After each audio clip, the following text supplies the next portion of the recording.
Hey everyone, it's Brianna McNerney here. This is the fifth of 7 videos that I'm making for you this week. One video every day for 7 days. You can find the videos that I've already posted up on my YouTube channel, and make sure you subscribe there if you want to be the first to know about new videos when they're posted. That's where I always post them.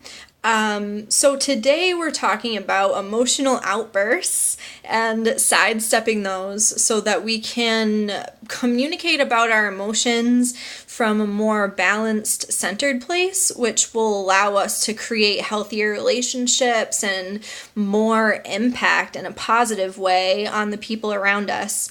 But first, I'd like to start us with a couple of stories. First is the inspiration for this video. I was at the post office last week and the clerk was telling me how they'd lost their cool on a customer right before me over some packing tape. I've heard multiple times clerks complaining about packing tape at the post office because people tend to think that it's going to be free, and actually you have to buy your tape at the post office if you want help taping your packages.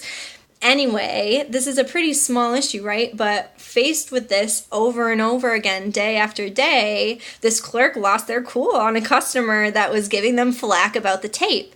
And I know it seems like a pretty inappropriate conversation for them to have with me, probably, yeah, but you might also know that I kind of have that effect on people. I tend to get the full life story, and I wouldn't have it any other way because I am truly interested to hear it. But I digress. So this clerk, we were talking, and what was clear was that they had lost their cool and they felt bad about it. It never really feels good after we go off on somebody and we have a chance to think about it later. It's not really the impression that we want to leave on people, right? Maybe you can relate to this. I know there have been times where my emotions get the best of me and I will do or say things that don't necessarily reflect who I am or who I want to be in that heated emotional moment. Can you think of any time where you've reacted in an emotional way that was a little bit too much for the situation? And I wonder how that impacted your relationships with the people who you were around. So another thing, I don't know if you've watched the Game of Thrones episode from last night, but I'm about to drop some spoilers, so if you watch Game of Thrones and you care, then you should stop watching this video now and come back after you've watched it, and you're gonna need some emotional support after you watch it, so perfect. I was reminded of this story last night watching Game of Thrones when Daenerys, who is the mother of dragons, she's the head woman in the Game of Thrones, she's like the lady who is taking over everything. And she's this leader who we all look up to, and I think a lot of people have been rooting for her. Last night, she had a little emotional outburst that killed a whole boatload of people, and I think left all of us feeling very disappointed because she had not been able to contain her rage and emotion in a moment where she could have really built some strong relationships with the people that she was taking over. She killed a lot of innocent people because she was mad at one woman, Cersei.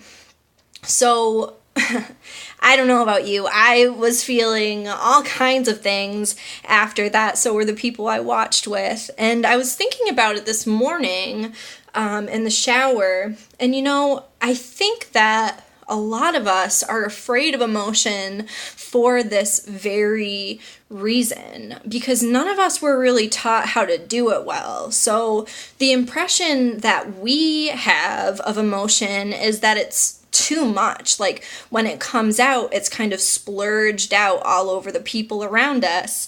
And that's a scary thing, especially if you're like a young kid. And usually the first time we contact emotion like this is when we're kids. Imagine what it would be like for a small child to be around an adult who's like flipping out about something very emotionally. It's really not that far-fetched. I'm sure all of us have experienced this. So that's what we learn about emotion. We don't get a lot of step-by-step about how to do emotions well. And a lot of times we've been burned by somebody who has an emotional outburst and they do or say something that they can't take back and it feels awful. Or maybe we are the ones doing the emotional outbursting and, burning bridges. It doesn't feel good, because after we do something like that, generally the feeling of shame sets in, and you know that you haven't been acting in line with the person that you really want to be. And the truth is, it's because letting loose on people like this, it isn't appropriate. It's nobody else's job to deal with the strong emotions that you have. It's your job to know how to tolerate the strong feelings and communicate them in a way that can get the point across without over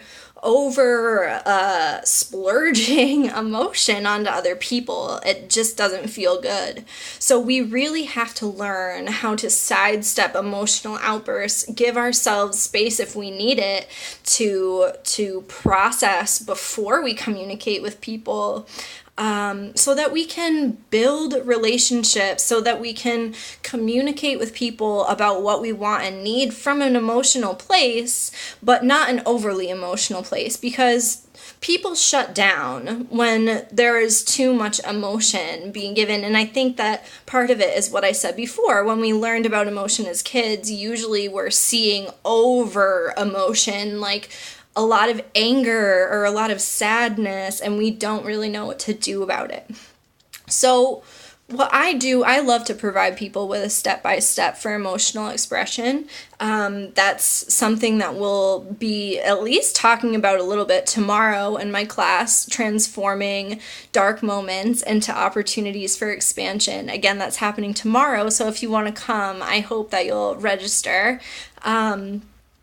And really, it doesn't matter what the title of the class is. I'm always talking about 3 things when I'm providing a class or working with a client, and that is, 1, we need to have a strong sense of constant connection to ourselves so that we can become our own grounding force, so that we can become our own constant when life is changing around us.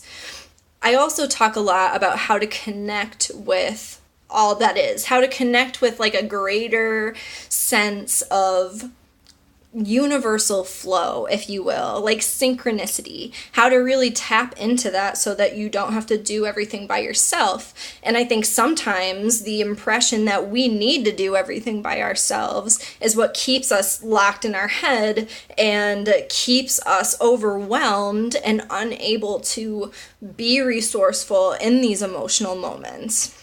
And also, I talk about connecting with other people, because that's where our opportunities come in, is through our relationships with other people. And we need to be able to own our own emotions and know how to process through them and communicate from that place to make connections with people that are meaningful and healthy for both people involved, that nurture everyone at the table. So that's what we're talking about. I hope that this is helpful today, that you picked up a little nugget that's going to help you sidestep your next emotional outburst. And again, if you want more about this, I would definitely come to class tomorrow, Transforming Dark Moments into Opportunities for Expansion. I would love to see you there. And I'll be back tomorrow for another video. I hope you have a great day. Bye.